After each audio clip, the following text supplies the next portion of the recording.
So hello guys, আজকে আপনাদেরকে আমি একটা নতুন আপডেট ভিডিও দেখাবো।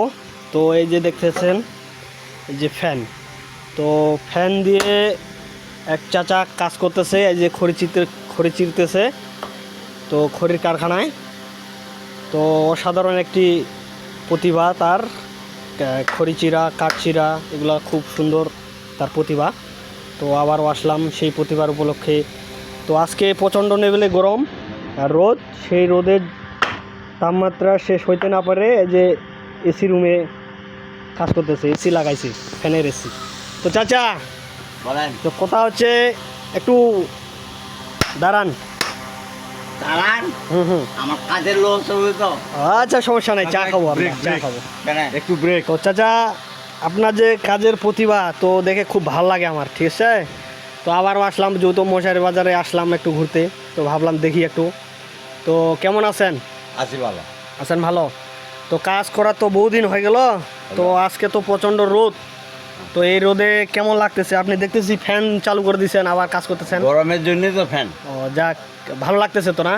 অবশ্যই অবশ্যই। আচ্ছা আচ্ছা, তো এই যে ফ্যানটা যে চালু করতে দিচ্ছেন, মহাজন কি আপনাকে দিছে ফ্যানটা চালু করার জন্য? দিবে না মানে সুবিধার জন্য না? শরীরে হিট কমার জন্য। হিট, আপনার হিট খুব না? হিট মানে এখনো প্রচুর গরম করতেছে বলেই তো ফ্যান দিচ্ছি। চাচা চাচা দাঁড়ান, আপনার নাকি কয়েলটা জ্বলে গেছে? কয়েল? হ্যাঁ বেটা, কয়েল চার্জ হইতে বলেই তো, চার্জ আছে বলেই তো ফ্যান দাও। না না না, আমি শুনলাম ওইদিকে না। আপনার নাকি কয়েলটা জ্বলে গেছে। না না না, এই কয়েল জ্বলে গেছে, কয়েল এই কারণেই আপনি ফ্যান দিয়েছেন না? কয়েলটা হিট হচ্ছে, হিট আছে বলেই তো ফ্যানটা দেওয়া। ও, আপনার কয়েল হিট হচ্ছে, কমার জন্য। হ্যাং হচ্ছে নাকি? না না, হিট হচ্ছে, আর এই জন্য আপনি ফ্যান দিয়েছেন। হিটের জন্য। ও চাচার কোয়েল একদম স্ট্রং আছে, তার জন্যই তো খড়ি ছিঁড়তেছে। আচ্ছা চাচা, একটু ব্রেক দেন চাচা, হ্যাঁ, একটু ব্রেক দেন আমার জন্য, খালি একটু ওয়েট। ব্রেক দিলে তো অসুবিধা। শুনেন, আপনার বয়স কত চাচা? এই 62 64 হবে। 62 64। আপনার কি বয়স্ক ভাতা হয়েছে? না, হয় নাই এখন। তাহলে আপনি কেমন, তাহলে আপনার বয়স হলো 65 হয়নি আপনার? 65 যে হয়নি। 64 হয়েছে, এক বছর পরে আপনার বয়স্ক ভাতা। অবশ্যই। তাহলে বয়স্ক ভাতা হলে আপনাকে এগুলা করতে হবে না। না, কি যে বলেন, ওটা আর কয় টাকা? কয় টাকা? সরকারি মাল খায় না, দিন যায় মানুষে, তাই নাকি? কর্ম করতে হবে। ঠিক আছে, আপনার কথা ভালো লাগলো আমাকে। আপনি সরকারের উপর নির্ভর করেন না, না, আপনি নিজে রোজগার করবেন। অবশ্যই। নিজে রোজগার করে নিজে খাওয়া গায়ে করবেন। শক্তি থাকি যে সরকারের এই সরকারের কাছ থেকে অনুমতি। আচ্ছা চাচা, আপনার দাঁত একটা পড়ে গেছে দেখতে জানি। একটা খালি না বাবা রে, কয়টা? দাঁত আমার মানে ওই যে দুধ খাইলাম বেশি তো ছোটতে, ওই তার জন্য দাঁতগুলা পড়ে গেছে। ছোটতে আপনি কি দুধ খায় দাঁত ভাঙিছে? পড়ে গেছে। আপনার দাঁত কি এখনো কাজে নি? না, এই বাল্যকাল থেকে আপনার এখনো দাঁত কাজে নি?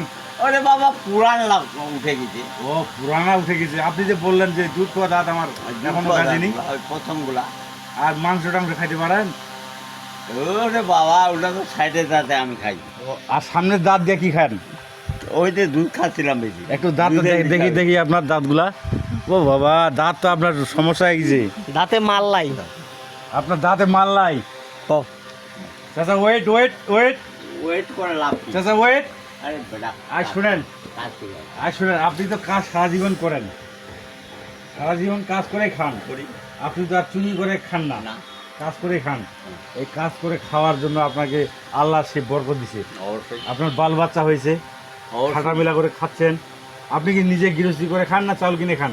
না, চাল কিনে বাজারে। বাজারে আপনার কর্ম করে এনে কিনে খাই। ঠিক আছে, বুঝলাম আমি।